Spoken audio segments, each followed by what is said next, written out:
is also marginally taller than the Australian Steve Kennedy, but more significantly, Sobotta has a 4-inch reach advantage. With that, we send it back inside to Andy Friedlander.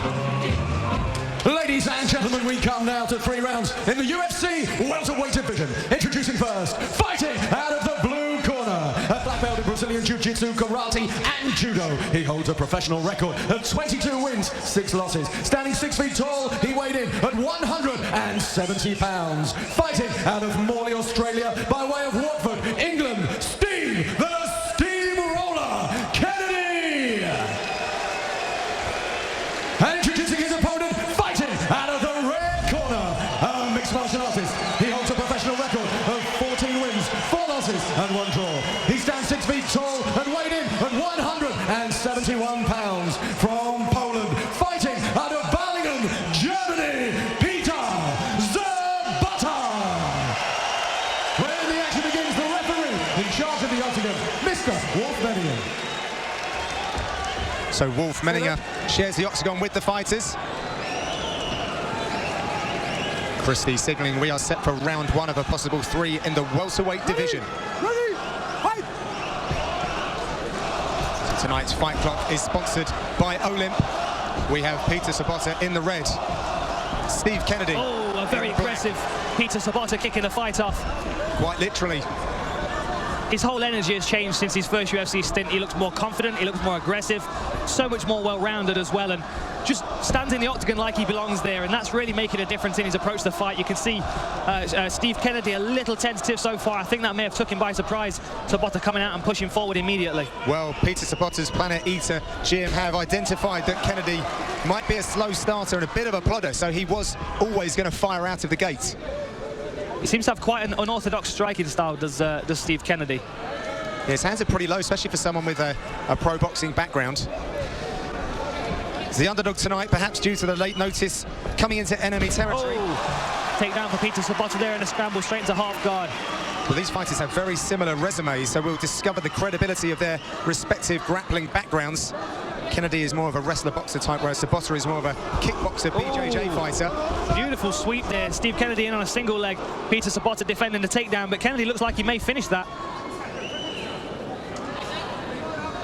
Yeah, Kennedy, very decent wrestling background. Well, I can see from this commentary position that he doesn't look like he's got his hands locked together. Maybe he's just biding his time for a second to catch Sobotta by surprise with a big lift. Sobotta with the underhook at the moment, trying to pry that open. Nice, beautiful takedown the front from Sobotta. Turned Kennedy to the fence, and now he's looking to take his back. Kennedy trying to stay facing his opponent, but it's not going to be easy with a guy with a ground game like Peter Sobotta. Here comes that black belt Brazilian Jiu-Jitsu coming into play, working a rear naked choke. That's a really nearly tight. Well, he's isolated the arm as well, Dan, which means it's very difficult for Kennedy to defend this. He's having to do it with just the one arm. He's not quite on his back though. If you can see that Steve Kennedy's quite low down, that's better. That's a nice adjustment from Peter Sobotta. Locks up the body triangle now. He's got a bit of a better position to try and start threatening that neck. Steve Kennedy looking very relaxed in his UFC debut, though. Yeah, very relaxed. Something else to consider in Western Australia, they have the problems that Melbourne in Australia has just overcome, in that they don't actually have an octagon permitted. So he's really just been fighting in rings. Oh, Peter Sobotta's got that locked up. That's in tights, and he's a tap. Wow! Earning his black belt. Victory for Peter Sobotta, the Brazilian Jiu-Jitsu black belt. Came out of nowhere. Steve Kennedy looked very relaxed, defending that rear naked choke, and Peter Sobotta just took his time, waited for that moment, and then slapped it on immediately. A well-celebrated victory here at the O2 World Berlin, as Peter Sobotta adds to his submission count to get into double figures. I was speaking with his manager earlier this week. His dream, Dan, is to one day fight his idol, and that is Damian Maia. Wow, that'd be a fantastic test for him. Obviously, being a good black belt, and Dean Lister in his corner, facing a guy like Damian Maia is really going to test his ground game. So let's have a look at this. A good job of taking the back here. Steve Kennedy did a good job of defending it. At the beginning, he was quite low down. As you can see, Peter Sobotta's got an arm trap there, but he was just too too high up on the back to get a good position on that. But as soon as he saw the opportunity, he locked it in, slid the arm underneath the chin, and locked it up straight away. And Steve Kennedy really could not do anything about that. A beautiful submission win by Peter Sobotta. Lovely technique displayed there by Peter Sobotta. Very good squeeze, forcing the tap.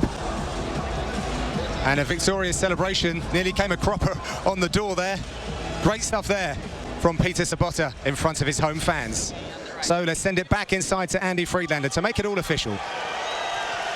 Ladies and gentlemen, referee Wolf Menginger has called a stop to this contest at 2 minutes and 57 seconds of the very first round, declaring the winner by rear naked choke, Peter Sobotta. Okay, I'm here with your winner, Peter Sobotta. Wow, since you returned to the UFC 2-0, looking better every time. Talk me through that fight. Did it go exactly how you expected? Yeah, I planned to take the fight to the ground. Actually, I was supposed to fight Moraes, so I trained a little bit different. But when I heard that I will fight Kennedy, I said, okay, let's take it to the ground because that's my best area. I did it. I took the back, got another rear naked choke win. So talk me through what's changed since obviously your first stint in the UFC. You look like an entirely different fighter. What did you change in training camp, and you know, why are we seeing such a strong Peter Sobotta now? You know, I think the most important thing is the head and the heart. And I got more confidence when I became older. I didn't change a lot of things. I'm still training with the same people I trained when I started to do MMA. I have a good team. Planet Eater is my family. And yeah, I think I just grew. My confidence is growing, and I hope to get another fight soon. Well, I'm sure we're going to see you very, very soon. Ladies and gentlemen, make some noise, Peter Sobotta! Okay. Nur ein paar kurze Worte. Vielen Dank an alle, die hergekommen sind, mich anzufeuern. Po polsku. Dziękuję wszystkim kibicom z Polski, którzy przyjechali tutaj. Dziękuję.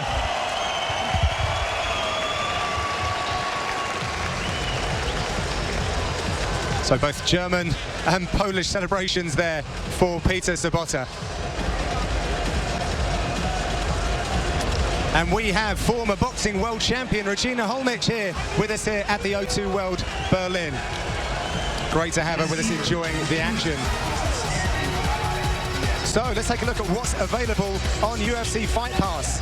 Gives you unrivaled access to early prelim bouts for all UFC events. You can also rewatch a UFC event using the service, and you get access to the world's largest MMA library